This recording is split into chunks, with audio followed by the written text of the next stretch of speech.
Suportahan po natin ang ating mga kasamahang vloggers. Palakpakan pa po natin sila.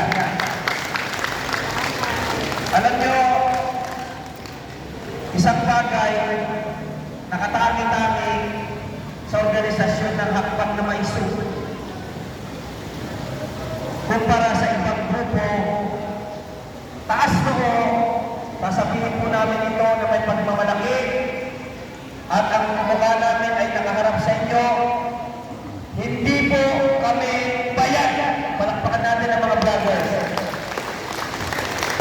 Hindi po namin ginagawa ito dahil kami ay kumikita rito.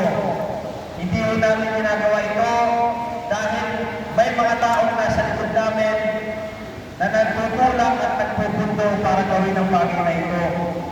Kung hindi, katulad po ninyo, kami po ay naglakas ng loob na tumayo sa harapan, sa gitna ng mga pagbabanta, sa gitna ng mga paninigil. Nandito po kami sa inyong harapan at kasama na rin natin kayo. Kaya po kayo nandito, nakita naman ninyo kanina yung mga pulis. Hanggang ngayon yung first video natin sa Delupa, ang balita ko, ang dami pa rin pulis doon.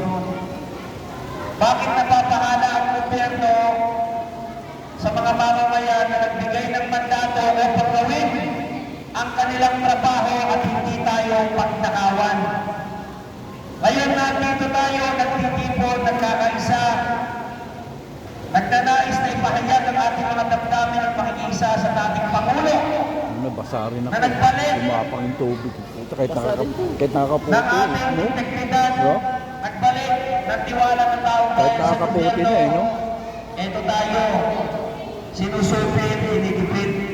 Subalit hindi po tayo hihinto. Hindi po ngayong araw na ito, hindi sa gabi na ito, hindi sa mga oras na ito. Nais po namin hamunin ang bawat isa sa inyo, lalo na ang bansang maisog. Nagawin natin ito para sa mga kabataan ito.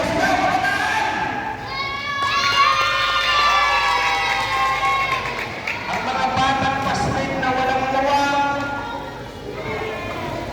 ang alam